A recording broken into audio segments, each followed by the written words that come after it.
Hello students, welcome back to my channel. In this video, we will discuss the third part of the prose chapter FRITZ. So, let us continue. In our previous video, we had stopped at this particular line. At last, the mystery of the deodar tree was solved. By now, we already know that Jointo was obsessed with his doll Fritz during his childhood years. We also know in Bundi the doll was completely destroyed, and Jointo had arranged for a burial for his beloved doll Fritz. It was buried right under the deodar tree, and this explains why, in the previous part of the chapter, Jointo was looking for the deodar tree. So, let us continue. We went to bed at around 10. Our room was a large one and our beds had been neatly made. Not being used to doing a lot of walking, I was feeling rather tired after the day's activities. Besides, the bed was very comfortable. I fell asleep barely 10 minutes after hitting the pillow. So, the narrator and his friend Jointo had an eventful day. Both were tired after the day's activities, and the moment the narrator hit the pillow, he fell asleep. A slight noise woke me a little later. I turned on my side and found Jointo sitting up on his bed.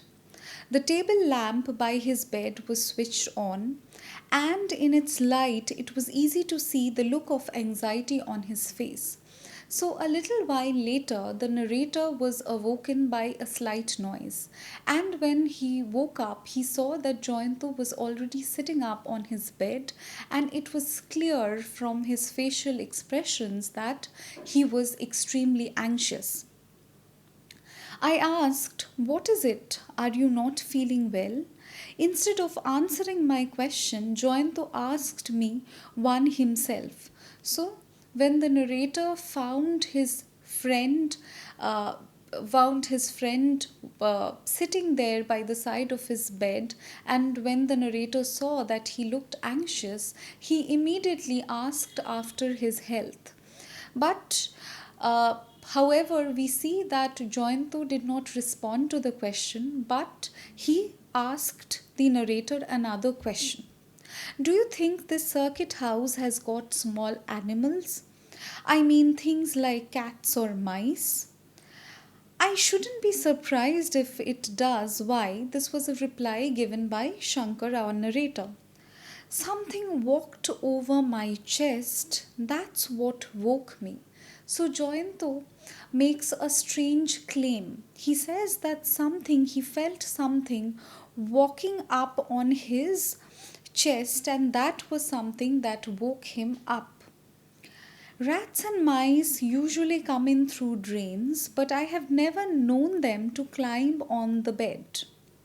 So, this is what was said by Shankar, that he had heard of rats and mice coming in through the drainage pipe, but it was quite unusual for such animals to climb up on the bed. "This is the second time I have woken up actually. The first time I had heard a shuffling noise near the window." So Jointo says that this is the second time that he has woken up. First, earlier he had heard a shuffling noise. Now, what is a shuffling noise? A shuffling noise is a noise made when a person drags one's feet on the floor. Not walks, but drags one's feet on the floor. That is when you hear a shuffling noise. So, Jointo claims he had heard that kind of noise earlier. "Oh, if it was near the window, it is more likely to be a cat." So, our narrator Shankar, he says that it could be a cat, but we see that there a certain amount of doubt remains in Jointo's mind. He says yes, but he is a little hesitant. Jointo still sounded doubtful. I said, "Didn't you see anything after you switched the light on?" Nothing, but then I didn't switch it on immediately after opening my eyes.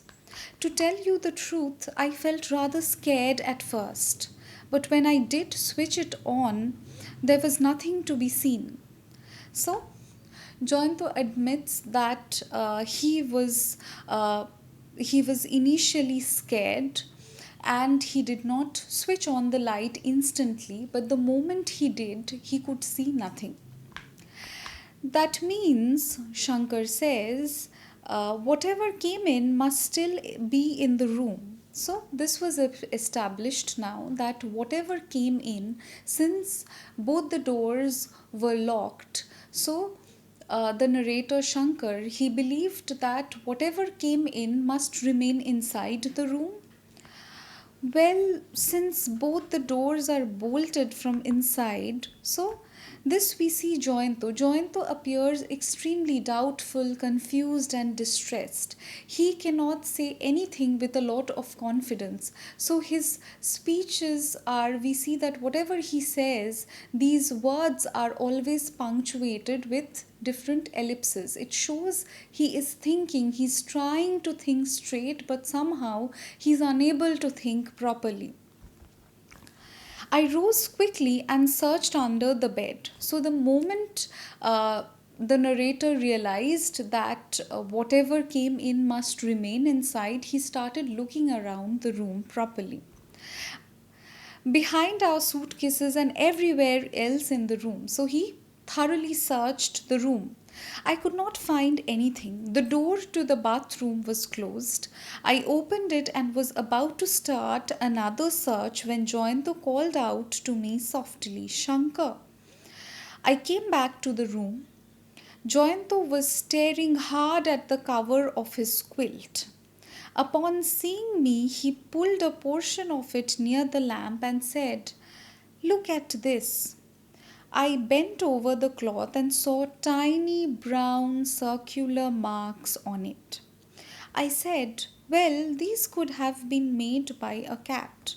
So while Shankar was searching the room, he hears Joyanto call him and he instantly goes near Joyanto and Joyanto shows him the quilt, the bedspread, which was marked by tiny footprints, tiny brown circular marks which appeared like footprints. And looking at it, Shankar came to the conclusion that this must have been made by a cat.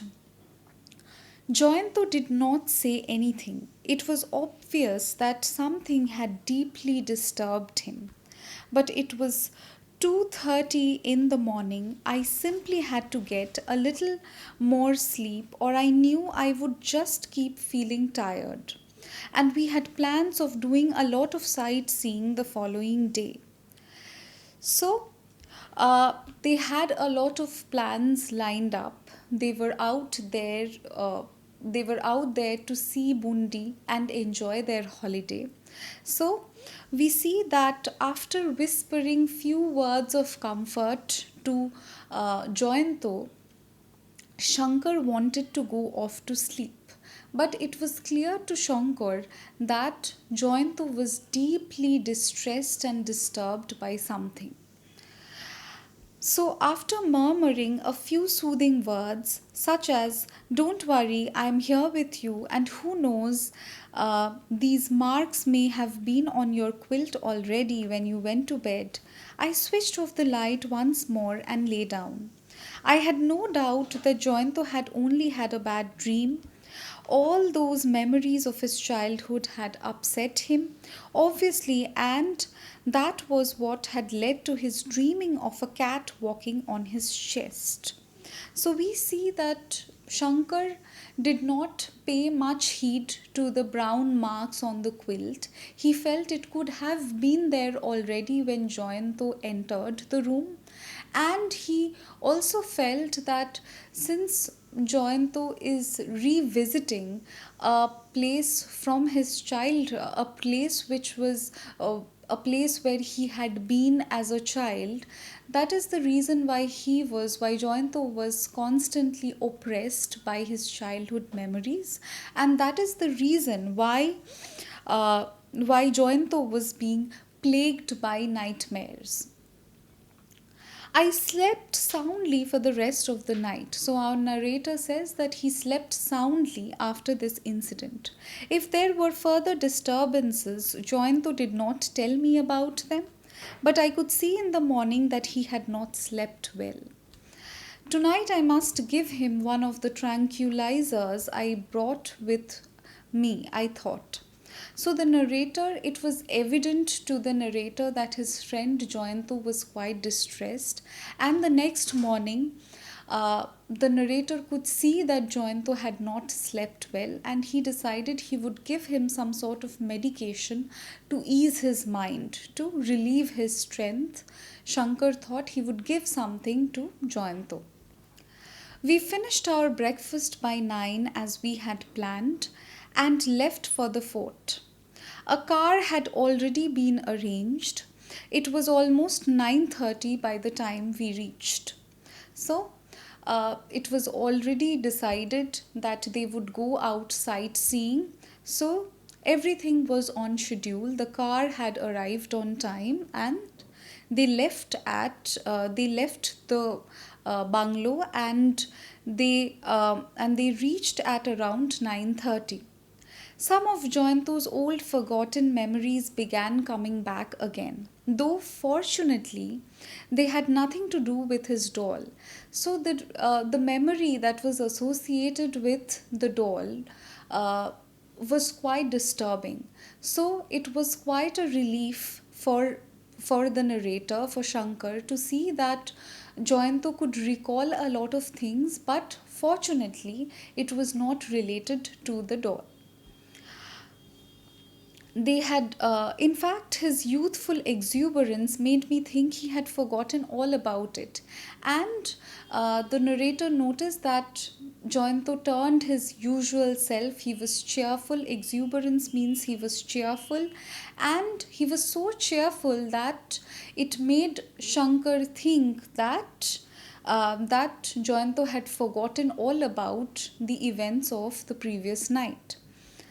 There, that elephant on top of the gate, he exclaimed. And the turrets are small towers.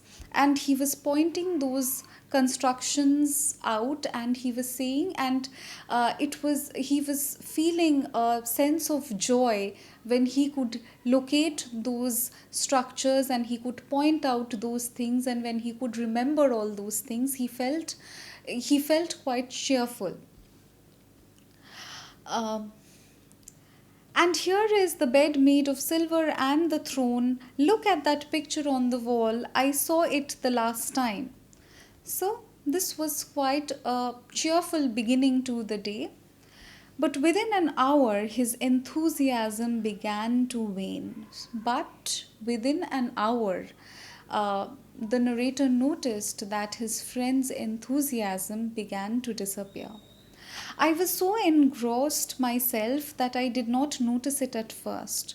So the narrator was so preoccupied with everything. He was intensely looking at the structure. He was enjoying himself that initially he did not notice that his friend was distracted and distressed.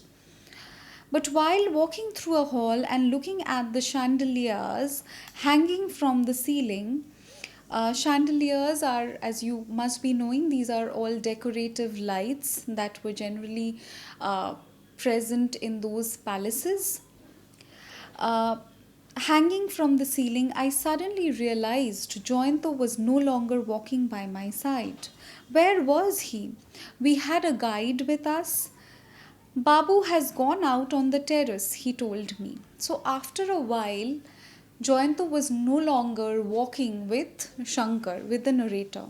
He took some time before he could notice, since he was so engrossed and preoccupied in the beauty of the fort, he did not notice it at first. But when he noticed, he asked the guide, and the guide informed that Joyanto was waiting outside on the terrace. I came out of the hall and found Jointo standing absent-mindedly near a wall on the other side of the terrace. He did not seem to notice my presence even when I went and stood beside him. He started when I called him by his name. So, we see that Jointo was already preoccupied, absent minded, and distressed, and it seemed he was deep in thought. So, when the narrator went near him, when the narrator reached him, when the narrator was standing near Jointo, still he did not notice. And he was still deep in his thought. And when the narrator called out his name, he was startled. He started. "What on earth is the matter with you?" I asked. "Why are you standing here looking morose even in a beautiful place like this? I can't stand it." So now the narrator expresses his anger, his concern, and he asks Jointo directly that what is the matter with him? Why can't he enjoy the beauty around him? Why is he so morose, so sad, even in a beautiful historical place like this? Jointo simply said, "Have you finished seeing everything? If so, let's." So Jointo did not answer Shankar's question, but something played on Jointo's mind. It was obvious that he was extremely distressed by something, and he was unable to even share it with his childhood friend Shankar. Had I been alone, I would definitely have spent a little more time at the fort. But one look at Jointo made me decide in favor of returning to the circuit house. So, the narrator admits that he would have liked to spend some more time inside the fort looking at its beauty, but looking at Jointo, he could realize that there was something that was troubling him deeply, something that he was distressed about. And Shankar, being Jointo's childhood friend, thought that it was he should prioritize Jointo's needs first. He should first try to find out what disturbed Jointo so much. So he decided he would return and he would have a conversation with Jointo regarding his state of mind. We will stop here for the day. If you like my work, if you like what I am teaching, if you have any suggestions regarding what content or what part of the syllabus I should deal with next, then please let me know in the comment section. I will try to make the videos as soon as possible. I will try to deal with those contents first. I would request you all to please be patient and please continue to like my work because it encourages me to do better work. Please like and subscribe my channel. Please share it with your friends and please drop in your valuable comments in the comment section. I'll again meet you in the next video. Thank you.